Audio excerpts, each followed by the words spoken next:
Hello les amis, j'espère que vous allez bien, je suis trop contente de vous retrouver pour la vidéo du jour. Dans la vidéo du jour, on va classer ensemble toutes les palettes Anastasia Beverly Hills qui sont en ma possession. Perso, Anastasia Beverly Hills, c'est toujours une marque que j'ai adorée, mais c'est vrai que ça faisait quelques années que voilà, loin des yeux, loin du cœur, ils avaient un petit peu moins sorti de produits. Mais là, à nouveau, m'a donné une envie pressante de remettre mes pinceaux dans mes autres palettes Anastasia Beverly Hills. Et du coup, je me suis dit que pourquoi pas en faire un classement pour les personnes qui se posent des questions sur les palettes Anastasia Beverly Hills et qui ont peut-être envie de craquer dessus. Tous les produits Anastasia Beverly Hills, pour moi, ils ont cette signature. C'est la Anastasia's Touch. C'est-à-dire que c'est des produits qui sont élégants, qui sont sophistiqués, qui vous font un look élégant, qui vous font un look sophistiqué, mais avec cette petite touche de bling en plus, cette petite touche de glam en plus, qui fait toute la différence et qui fait la signature Anastasia Beverly Hills, qui se retrouve aussi particulièrement dans les palettes de fard à paupières. Et voilà, ça en fait sans conteste. Dans mes marques préférées en termes de palettes de fard à paupières, j'en ai pas mal du coup dans cette marque. Alors juste une petite précision, je vais vous parler du format rectangulaire. Il y a le format un peu plus grand, le format carré, le format des Norvina. J'ai jamais craqué sur ce format là, parce que vous me connaissez, moi les palettes où il y a beaucoup de fard à paupières à l'intérieur, je sais d'avance que je m'en sers pas, c'est des formats qui sont trop gros pour moi. Du coup, je vous précise que c'est des palettes rectangulaires, je pense que je les ai quasiment toutes. Donc c'est parti, cette introduction était beaucoup trop longue comme d'habitude. En position numéro 10 de ce classement, on va trouver la palette Riviera. À mon grand regret, parce que quand on voit ce packaging, est-ce qu'elle est pas absolument sublime quand je vous disais ce mélange d'élégance, de sophistication et de bling bling, je sais pas, là je trouve que ça résume tout. Enfin de toute façon tous les packaging des palettes, je trouve que ça résume un petit peu cette vibe, mais cet effet marinière là avec le Riviera et le Anastasia Beverly Hills écrit en doré, mais c'est trop beau. À l'intérieur, voici comment ça se présente. C'est peut-être l'une des palettes que la marque a sorti qui est le plus colorée, en tout cas dans ce format rectangulaire. Les couleurs qui sont à l'intérieur sont vraiment canon. Là comme ça, je sais pas pourquoi je la mets en position numéro 10. Si, peut-être juste parce que c'est pas une palette que je vais sortir à longueur d'année. Il y a des teintes que j'apprécie beaucoup plus que d'autres. Par exemple, les trois bleus qui sont dans la palette, je les adore. Celui-ci, celui-là, même si certains sont un petit peu plus des gris bleus. Voilà, c'est une palette que j'aime bien sortir en été, que je viens toujours combiner avec une autre palette de fard à paupières plus neutre, parce que vous commencez à me connaître, vous savez que la couleur, je travaille ça avec du neutre en fard à mat dans ma transition. Et j'ai pas forcément mon bonheur en ce terme-là, dans cette palette-ci. C'est peut-être pas la palette la plus complète, en tout cas pour moi. C'est pas la palette que moi, personnellement, j'irais porter toute l'année, même si je l'adore. Franchement, de toute façon, je vous préviens d'avance, c'est un calvaire de classer ces palettes-là. Vous savez que mes classements ici sont pour le fun. J'ai pas précisé aussi, mais dans cette vidéo, je vais aussi inclure toutes les palettes en édition limitée. Je crois que la Riviera était une édition limitée qu'on peut plus retrouver à l'heure actuelle. Bon, voilà, elle est tout en bas de mon classement, donc au moins peut-être que ça vous fera pas trop envie de l'avoir passé dans cette vidéo. Attendez, je vais quand même aussi vous faire quelques swatchs, juste pour vous montrer ces teintes, parce que tout à l'heure je vous disais que les formulations de Anastasia Beverly sont incroyables, mais je vous ai même pas vraiment précisé pourquoi sur les paupières ces formulations sont incroyables. Le pigment est là, la luminosité est là, la facilité de travail est là, les fards sont très pigmentés, donc allez-y, vraiment mollo, la main très légère, surtout sur les fards mat. Je pense qu'à ce stade, vous le savez déjà, on en a tellement parlé des palettes Anastasia Beverly Hills. On le sait que plus on a la main légère, mieux c'est avec ces palettes-là. Position numéro 9, celle-là aussi, ça me fend le cœur de la mettre à ce niveau-là. Fallait bien faire un classement, du coup j'ai mis la palette Prisme. Là aussi, regardez-moi l'élégance et le bling bling, on a tout. Trop beau, packaging magnifique, c'était une édition limitée qui était sortie à l'occasion des fêtes de fin d'année d'il y a un petit moment déjà. Honnêtement, c'est une palette que... c'est pas la palette que j'ai le plus utilisée chez Anastasia Beverly Hills, mais ça reste quand même une palette, les looks que j'ai fait avec, je les ai surkiffés. J'aime beaucoup la diversité qu'on peut avoir, le fait qu'on puisse se faire des looks vraiment bien neutres avec tous les fards neutres justement qu'on retrouve dans la palette, mais on peut aussi varier les plaisirs et se faire des looks colorés, enfin colorés. C'est pas vraiment coloré, c'est de la couleur, mais c'est plus dark. Vous voyez cette espèce de vert bleu canard là. Pour l'hiver, est-ce qu'il est pas dingue? Vous avez cette espèce de bleu-violet aussi bien sombre pour les fans de Smoky, pour la team Smoky. Vous avez de quoi faire des Smoky incroyables avec cette palette là. En fait, Anastasia Beverly, ça fait partie, je pense, des premières marques qui m'ont fait comprendre qu'en fait, on pouvait avoir plusieurs formulations différentes dans une palette de fard à paupières et qu'on pouvait s'amuser avec ces formulations, toutes les superposer, combiner les fards qui sont un petit peu plus intenses en termes d'opacité, combiner les espèces de toppers à l'intérieur qui vont être un petit peu des fards transformers, qui vont venir faire changer, apporter des reflets à votre look et du coup les transformer. Je pense que c'est l'une des premières marques qui m'a fait découvrir ça. Regardez le fard lucide, vous le mettez sur n'importe quel autre fard et il vient vous apporter des reflets, des petits reflets de dingue. Alors comme ça il a l'air très en transparence, mais comme je vous disais c'est plus un fard topper, fard transformer. Ce genre de palette avec plusieurs formulations différentes avec lesquelles on peut s'amuser, c'est vraiment mon kiff. Et regardez cette espèce de jaune vert citron là qui peut faire un peu peur, on se demande ce qu'il fout là, mais ça appliqué au niveau du coin interne en hiver, je sais pas, je trouve que c'est tellement fun, je trouve que c'est tellement du génie d'avoir mis ce genre de pop à l'intérieur d'une palette comme celle-ci qui fait un petit peu plus smoky, je sais pas, je trouve sincèrement que c'est du génie. Genre vous combinez ça, vous faites un look avec cette espèce de beau vert bouteille, forêt bien intense, et vous mettez celui-ci, ce fard là au niveau du coin interne, ça vous fait un truc trop ouf. Et par-dessus vous venez mettre celui-ci pour le rendre lumineux, ça vous fait un make-up de dingue. Je sais que c'était peut-être pas la chouchou, la favori de tout le monde, mais moi je trouve que c'était une très belle réussite. Position numéro 8, on retrouve la subculture. Et la subculture, vous vous doutez déjà de pourquoi elle est un petit peu plus haut dans mon classement que les deux autres que je vous ai montrés. C'est du vert, forcément. J'adore. C'est une palette qui a créé beaucoup de vagues au moment de sa sortie. C'est vrai que c'est pas la palette la plus facile à travailler de Anastasia Beverly Hills, mais je ne la trouve pas non plus intravaillable, je ne la trouve pas non plus horrible. C'est horrible de faire un look avec, c'est impossible d'arriver à faire un beau look avec. Au contraire, je trouve que c'est l'une des palettes d'Anastasia Beverly Hills avec lesquelles on peut faire les plus beaux looks. Après moi je vous dis peut-être ça parce que je suis fan de vert et qu'il y a pas mal de vert à l'intérieur. Mais je suis aussi d'accord que c'est une palette qui peut être quand même un petit peu plus difficile à travailler. C'est une palette quand je la sors, c'est que je sais que j'ai du temps devant moi pour faire mon make-up parce que c'est pas avec cette palette là qu'on peut se dire je suis pressée le matin, je vais me réaliser un look en deux temps, 3 mouvements. Tac tac tac, c'est fait, je peux sortir de chez moi tranquille. Non, avec cette palette là, il faut prendre son temps. Faut pas essayer de mélanger toutes les teintes entre elles. C'est le genre de palette, vous prenez une ou deux teintes, vous associez ça et ça suffit largement et vous rajoutez le transformer qui est juste là par-dessus. Non mais franchement, regardez-moi comment ce fard transformer vient tout transformer. Je vous swatch 2 des verts mat de la palette. Par-dessus, on va rajouter le fard électrique. Bam! Regardez-moi ça. Regardez-moi ça. Je vais faire la même chose sur l'autre. Tac. Regardez-moi comment c'est venu transformer ces verres. Est-ce que ce n'est pas absolument canon? C'est pas la plus facile à travailler chez Anastasia, mais on s'en sort en prenant un petit peu son temps. Franchement, on s'en sort bien. Après, quand je dis prendre son temps, on va pas doubler non plus le temps qu'on passe à faire son make-up. Ce fard transformer là aussi, il marche par-dessus n'importe lequel des autres mats. Vous mettez ce mat sur toute votre paupière mobile, vous mettez le fard transformer, celui-là par-dessus, mais c'est canon. C'est canon, franchement, on peut faire de superbes looks pour l'automne. Pour moi, là, cette Color Story, c'est l'automne, c'est l'essence de l'automne et je la trouve trop belle et je la trouve vachement bien réussie. Mais c'est pas la palette la plus facile à utiliser, donc je la mets un petit peu plus bas dans le classement. La position numéro 7, je vais la donner à la Moderne Renaissance. Et cette palette-ci, alors j'ai énormément hésité. Attendez, je me nettoie bien les mains parce que on sait que le problème des anciennes palettes d'Anastasia Beverly Hills, c'est leur packaging qui fait qu'ils sont tellement faciles à dégueulasser qu'il faut les ranger vraiment correctement. Il faut éviter de les toucher quand on a trop de fards, d'autres fards sur les mains parce que sinon ça devient horrible. La Moderne Renaissance, j'ai énormément hésité sur quelle place la mettre. Je pense que c'est l'une des palettes d'Anastasia Beverly Hills que je vais utiliser le moins pour me réaliser un look complet, mais je la sors quand même très souvent pour récupérer des fards de transition parce que je trouve que tous les fards de transition dans cette palette sont juste canons. Vous voulez vous faire un look neutre, vous sortez les fards de transition neutres de la palette. Vous voulez vous faire un look dans les tons chauds, vous sortez les fards avec des sous-tons chauds dans la palette. Vous voulez mettre un mono, je sais pas, un petit peu plus violet prune, vous sortez un petit fard mat de transition qui sont dans cette palette. C'est une palette dont je me sers beaucoup quand j'utilise mes fards mono en fait, pour aller piocher les fards de transition. Mais par contre, je ne fais jamais de look complet avec cette palette là, donc du coup je peux pas la mettre non plus haut dans mon classement. Vous voyez, c'est une palette qui m'interroge beaucoup. Mais après c'est juste parce que voilà, vous me connaissez, moi j'adore les looks lumineux.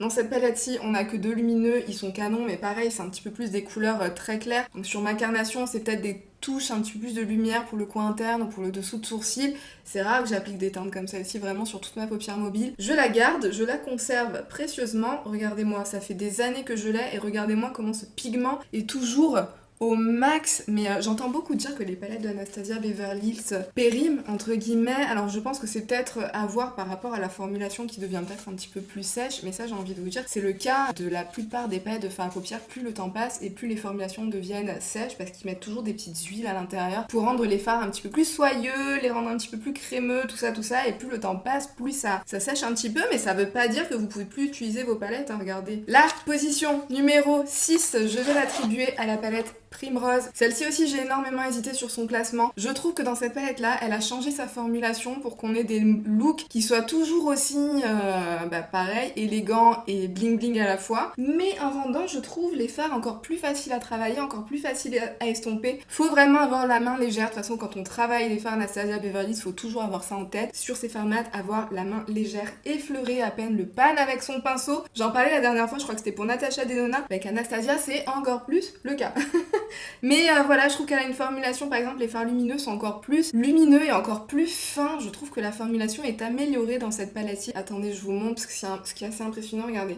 Hop, j'ai à peine effleuré le pan pour faire mes swatchs et regardez le rendu que ça. Non mais vous voyez, quand je vous dis que la formulation elle est montée d'un cran, c'était déjà très très bien avant, mais je sais pas si on le verra quel point c'est encore plus glossy sur la paupière. J'aime beaucoup cette palette là. Après c'est peut-être pas la color story la plus originale qui soit, mais après la vibes Anastasia Beverly, ça reste quand même une vibes très neutre. C'est toujours du neutre avec un petit thème coloré, mais même quand c'est coloré, moi j'appelle toujours les palettes d'Anastasia Beverly des palettes de neutre. Bon, peut-être pas pour la Riviera, c'est des couleurs neutralisées, vous voyez ce que je veux dire. Ce genre de color story, on l'a peut-être beaucoup vu déjà auparavant. C'est pas celle qui a révolutionné non plus le monde du make-up et qui a révolutionné la marque d'Anastasia Beverly. Donc c'est pareil, je savais pas trop comment la positionner pour ces magnifiques formulations. Je l'ai mis là. Autre petit point négatif, j'aime pas trop ce format-là. Je suis contente qu'elle l'ait changé avec la palette nouveau parce que d'avoir des blushs dans une palette de fard à paupières, je sais pas, je trouve pas que ça le fasse. Après, vous pouvez les utiliser, ces blushs-ci, en tant que fard à paupières, y a aucun problème. Mais c'est juste que je trouve les tonalités tellement belles en tant que blush. J'aimerais m'en servir beaucoup plus souvent, mais je le fais pas juste parce qu'ils sont dans une palette de fard à paupières et je pense pas à sortir mes palettes de fard à paupières au moment où j'ai envie de m'appliquer du blush. Donc ça m'embête un petit peu. Parce que ces deux blushs là, c'est des teintes de blush, mais absolument divines. Faudrait que je la mette un peu plus en évidence juste pour me rappeler de me servir de ces blushs en tant que blush. Ensuite, on en arrive au top 5 et sachez qu'à partir de ce moment-là du classement, à part je pense peut-être les deux premières, les 3 qui vont suivre, ça va vraiment dépendre de mon mood. Je pense que la plupart du temps, le classement est celui que je vais vous montrer là, mais ça peut tout à fait changer en fonction du moment, en fonction du mood, et en fonction de la période de l'année, parce que vous savez que moi je change beaucoup mes make-up, j'adapte beaucoup mes make-up avec les périodes de l'année. Donc, la position numéro 5, je l'attribue à la palette Norvina. On a beaucoup de fards violets, on a beaucoup aussi de rose gold, mais toujours avec ce petit sous-ton un petit peu plus violet mauve. Vous voyez, là on est un petit peu plus sur un thème coloré vers le mauve, mais ça en reste une palette de neutre, on est bien d'accord, voilà, c'est la vibes Anastasia, c'est des palettes de neutre avec, pour certaines, un thème coloré. Je pense qu'au début, ça faisait partie des palettes que j'aimais le moins d'Anastasia, mais comme je vous disais, depuis que j'ai la nouveau, ça m'a donné envie de remettre mes pinceaux dans les autres palettes, et cette palette-ci, maintenant, je l'apprécie beaucoup plus. Je sais pas si c'est parce que avec le temps, on apprend un petit peu mieux à bien marier les sous-tons entre eux, ou bien on apprend à mieux harmoniser son make-up des yeux avec le reste de son make-up du teint, pour faire en sorte que les sous-tons ne clashent pas trop entre eux. Et c'est vrai que du coup, quand j'utilise cette palette-ci, qui est un petit peu plus, pour moi, dans les tons froids et qui pourrait me rendre le teint terne si je ne l'utilisais pas pour ma carnation avec des produits qui ont un petit sous-ton chaud pour un petit peu me raviver le teint. J'avais tendance à pas aimer les looks que je faisais avec, mais depuis que j'ai mieux appris à équilibrer les sous-tons pour que sur mon visage, voilà, ça ne vienne pas tout ternir, je l'aime beaucoup. Je l'aime beaucoup. Franchement, je l'aime beaucoup. Je sais pas quoi dire de plus, elle est canon. Dans cette palette-ci, on a des formulations exquises, genre le phare Summer, le phare Rose Gold et le phare Dazzling. Ce sont des trucs de dingue. On a des violets, des prunes qui sont absolument dingues. Voilà, c'est pour ça que je vous dis, des fois quand vous aimez pas trop une palette en première utilisation, n'hésitez pas à la ressortir quelques temps plus tard, si bien sûr vous ne vous en êtes pas déjà débarrassé, pour retenter, parce que au fil du temps, vos techniques et votre façon de faire votre make-up évoluent. Et normalement, plus le temps passe, mieux vous savez un petit peu ce qui vous va pas, ou bien comment équilibrer les choses sur votre visage en fonction de votre carnation, en fonction des autres couleurs qui sont déjà sur votre visage. Et vous pouvez re-aimer des palettes qui avant n'étaient peut-être pas forcément des favoris, c'est le cas de la Norvina. J'avais eu la même épiphanie par rapport à la Mercury Retrograde de Huda Beauty un petit peu plus tôt cette année. Donc décidément, cette année, je pense que c'est l'année où il faut que je ressorte les palettes qui m'avaient un petit peu moins époustouflée au moment de leur sortie, parce que apparemment je m'étais bien plantée. Et celle-ci vraiment, comme je vous disais, avec les deux autres qui vont venir juste après, pour moi c'est limite une égalité quoi. Les 3 derniers là, ils sont beaux, ils sont beaux hein. Position numéro 4, et comme je vous disais là, la position 5, 4 et 3, j'hésite tellement, ça peut tourner dans tous les sens. La Sultry. Je mets la Sultry. La Sultry, c'est une palette que j'adore. C'est la première palette qui m'a fait, je pense, aimer les tons froids. Si vous êtes depuis longtemps sur ma chaîne, vous savez que je suis un petit peu plus dans le neutre chaud. Celle-ci, je pense que c'est la première palette qui m'a fait aimer le neutre froid sur moi. Comme je vous disais, pareil que la Norvina, les tons froids, moi j'ai une carnation qui contient beaucoup de sous-tons chauds à l'intérieur. C'est des sous-tons qui sont peut-être pas forcément les plus faciles à marier avec votre sous-ton naturel de votre peau, enfin de ma peau. C'est aussi des sous-tons qui peuvent avoir tendance à me ternir le teint. Mais celle-ci, je pense que ça a été la première où je me suis dit ah ouais, si en fait les tons froids, c'est canon, même sur une carnation avec beaucoup de sous-tons chauds. C'est comme la Glam de Natasha Denona qui s'appelle Glam. Je trouve que ces palettes-ci portent super bien leur nom parce que je trouve que les tons froids, tout de suite, ça donne un look plus glam, un look plus sultry, je crois que ça veut dire sulfureux, sultry. Quand on veut des looks un petit peu plus, encore un petit peu plus classe que ce qu'on peut déjà faire avec les palettes Anastasia Beverly Hills, je sors cette palette là, je l'adore, franchement je l'adore et c'est une édition limitée et je sais que j'ai peur de m'en servir, genre depuis que la Glam de Natasha Denona est sortie, j'ai tendance à plus utiliser que la Glam que celle-ci, parce que genre j'ai peur de finir les fards, vous voyez, ce qui est complètement débile parce que j'ai tellement de palettes de fards à paupières, je finirai jamais mes fards. Donc pourquoi est-ce que je me pose ce genre de questions? Je ne sais pas, mais voilà, psychologiquement, ça va pas bien là-dedans.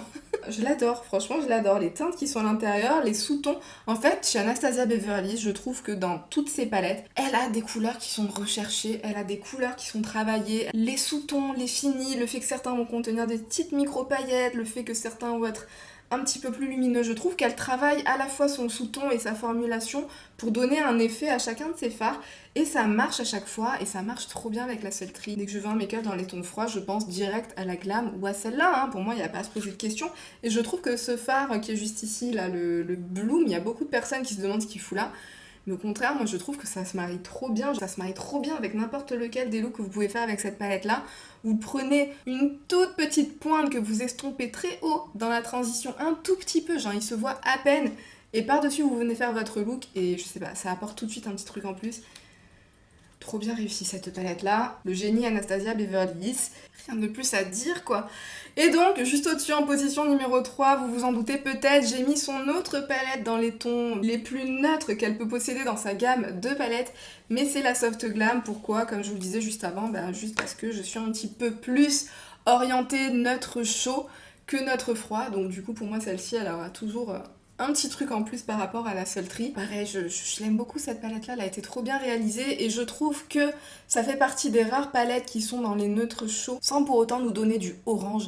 Franchement, moi j'en peux plus des palettes qui veulent faire des tons chauds et qui nous mettent forcément des marrons orangés. Moi quand je veux du neutre chaud, je veux ce genre de teinte. Et Anastasia me l'a donné, donc forcément, pour moi, elle est dans mon top 3 de mes palettes préférées chez Anastasia Beverly Hills. Il y a dans cette palette-là, parmi mes couleurs de transition préférées all time. De tous les temps. Genre la couleur orange soda et la couleur burnt orange, la couleur sienna, la couleur Mulberry, ça fait partie de mes teintes pour travailler la transition, pour travailler le coin externe, quoi préféré. Je suis très très difficile en termes de rosé dans mes fards à paupières, mais les rosés qui sont juste ici, ils sont sublimes. Mais cette palette, elle peut aussi bien vous permettre de réaliser des looks qui sont doux, qui sont légers, qui sont soft, qui sont presque angéliques. Tout comme vous pouvez vous réaliser des looks beaucoup plus glam, mais tout en restant quand même assez soft. Porte tellement bien son nom. Vous pouvez faire des looks très soft, vous pouvez faire des looks très glam. Voilà, est-ce que j'ai quelque chose de plus à dire? Anastasia a déjà tout dit, hein. Lui, il a le orange soda porté tout seul dans la transition. Pour moi, ça fait déjà tout le look. Ce petit rose, je l'adore, cette espèce de petit rose violet mauve aussi, je l'adore. À ce jour, quand on me demande de recommander une palette de neutres qui peut être aussi bien utilisée pour tous les jours que pour des événements, style des soirées, des mariages, des tout ce que vous voulez, je recommande direct la Soft Glam. Ensuite, on en arrive à mon top 2. Et pourquoi je dis mon top 2? Parce que c'est deux palettes qui, pour moi, pourraient être toutes les deux en première position. Et je pense que si vous avez suivi ce classement depuis le début, peut-être que vous avez une idée de quel est ce top 2, mais qui pourrait plus ou moins être le top 1 toutes les deux, parce que voilà, bref, vous avez l'habitude que je gruge un peu dans ces classements. N'hésitez pas à me le mettre dans les commentaires si vous avez trouvé. Je vais mettre, à mon grand regret, j'aimerais tellement la mettre en numéro 1, cette palette-ci. C'est la Anastasia Beverly Hills en collaboration avec la magnifique Jackie Aina. Cette palette-ci, je crois que je vous avais déjà fait un classement Anastasia Beverly Hills il y a très longtemps de ça, peut-être parmi les premières vidéos de ma chaîne. Elle était numéro 1 et à ce jour, elle est encore dans mon top 2/top 1, si on triche un petit peu, de mon classement des palettes de Anastasia Beverly Hills. Cette palette-ci, vous avez tout dedans. Vous avez tout dedans, vous pouvez faire des looks les plus neutres, soit dit en passant, certaines vont me demander. Peut-être, je suis maquillée avec cette palette-ci, le look le plus simple du monde, mais qui a cette petite touche ABH qui vient tout de suite donner le petit truc en plus. Je l'aime tellement. Je l'aime tellement. Pour moi, je trouve que la color story est extrêmement bien réussie. Vous pouvez faire énormément de choses avec cette palette-là, c'est incroyable. Vous pouvez vous faire du neutre, vous pouvez vous faire du vert pour toutes celles qui, comme moi, font partie de la team vert, et je sais qu'on est nombreuses sur cette chaîne, je sais qu'on est nombreuses. Vous pouvez vous faire du froid, vous pouvez vous faire du violet, vous pouvez vous faire du rosé, rouge rosé. Vraiment en termes de color story, je trouve que Jackie Aina, elle a révolutionné le game, non mais game changer cette palette là. Les formulations à l'intérieur aussi sont dingues, vous avez quelques fards qui sont duochrome, vous avez des fards transformers, là ce fard-ci, mettez-en une pointe par-dessus n'importe lequel des autres fards, ou au milieu de la paupière, là comme j'ai fait aujourd'hui sur ma paupière mobile, il y a cette merveille de fard. C'est l'un de mes fards préférés de cette palette là, c'est une petite merveille micro pailletée, canon à souhait. Et juste au centre de ma paupière mobile, j'ai mis un tout petit peu de ce fard aussi façon topper pailleté transformer. Tout de suite, enfin je sais pas, les looks les plus simples deviennent canon avec cette palette là. Les verres qui sont à l'intérieur, là ces deux verres là sont incroyables. Par-dessus vous mettez une petite pointe aussi de ces trucs là et canon. Les violets aussi sont très très beaux. Vous savez, je suis pas dans la team spécialement rose-violet, mais je trouve que les looks rose-violet qu'on fait avec cette palette là sont divins. Et vous avez une petite touche de ton froid là, juste ici, si jamais vous avez envie de changer un petit peu de vibe. La color story est divine. Je vous disais déjà la même chose pour la Sultry, mais alors pour celle-là, j'ai littéralement trop peur. Mais alors trop peur de m'en servir. Mais littéralement. Là, cette espèce de vert duochrome. Aïe aïe aïe aïe aïe. J'ai peur de limite de swatcher, là j'ai à peine effleuré les pannes parce que j'ai peur de finir les fards dans cette palette là. Surtout que celle-ci est une édition limitée et si je me trompe pas, à l'heure actuelle on ne peut la retrouver nulle part. Mais pitié Anastasia Beverly Hills, on veut un comeback de la Jackie Aina. C'est une pépite cette palette là, c'est une merveille. Et si certaines d'entre vous ne la possèdent pas, je suis vraiment désolée de vous la montrer aussi haut dans le classement. Je peux juste pas faire autrement, elle est tellement canon. On peut faire des looks tellement différents. Je n'ai jamais réalisé un seul look avec cette palette-ci que je n'ai pas aimé. Je pense qu'elle s'adapte aussi bien à des personnes à une carnation très claire qu'à des personnes avec un teint beaucoup plus foncé. Anastasia et Jackie ont pensé... Anastasia et Jackie, genre c'est mes potes. Elles ont pensé à tout le monde, elles ont pensé à tout quand elles ont réalisé cette palette-là. Je saurais pas tarir d'éloges à propos de cette palette-là tellement je l'adore. La seule critique que j'ai à faire, c'est que j'ai peur de m'en servir parce que j'ai peur de la terminer. Mais c'est pas possible. C'est complètement débile en plus. Parce qu'à quoi ça sert d'avoir une palette qu'on peut plus retrouver nulle part si en plus on s'en sert pas? C'est comme si on l'avait pas au final. Ça tourne pas rond par ici. Je peux pas être la seule dans ce cas-là. Dites-moi que je ne suis pas la seule dans ce cas-là, par pitié. Ce qui nous laisse en position numéro 1. Celles qui ont fait les calculs à ce stade savent déjà quelle palette va se retrouver en position numéro 1. Et quand on connaît, j'ai envie de dire sans grande surprise, c'est la palette Nouveau. Je sais pas faire autrement, je saurais pas faire autrement que la placer en position numéro 1. Tout ce que j'aime chez Anastasia Beverly Hills, c'est-à-dire ce neutre réalisé à la perfection. Les fards, des fois un petit peu plus colorés. Dans toutes les gammes de couleurs qu'elle nous a proposées dans les palettes précédentes que vous avez vu qu'elle aime beaucoup quand même nous proposer, bon, du neutre, elle aime beaucoup aussi nous proposer des fards verts, elle aime beaucoup aussi nous proposer des fards un petit peu plus violet, mauve. Et dans cette palette-là, c'est exactement ça. Mais pour moi, qui préfère beaucoup plus le vert que le violet et le mauve, c'est encore mieux parce que il y a quasiment que ça, du neutre et du vert. Et donc voilà, je la place en position numéro 1 pour ça. En plus, comme je vous disais, à partir de la Primrose, elle a changé de formulation pour rendre ses fards encore plus exquis, encore plus divin, encore plus incroyable. Cette palette-ci, c'est un banger. Je vous en ai parlé je ne sais pas combien de fois. Après, vous allez me dire, c'est peut-être parce que c'est encore l'attrait de la nouveauté, etc. Mais je pense même pas. Hein. Cette palette-là, en fait, j'arrive pas à m'empêcher de l'utiliser. J'ai envie de l'utiliser tous les jours. Si je m'écoutais, je l'utiliserais tous les jours. Quand j'ai envie de neutre, pour moi, les fards neutres qu'il y a à l'intérieur, ça me permet de faire des looks absolument canons. Genre, vous prenez ces deux fards-ci, vous mettez celui-là sur la paupière mobile, ou ce fard juste ici, ou celui-ci. Look neutre le plus canon possible. Vous pouvez aussi jouer avec les verts, vous pouvez mettre ce mauve là en coin interne, ça rend trop bien même avec les verts, ça rend tellement bien, franchement génie, Queen, ABH, je m'incline encore une fois.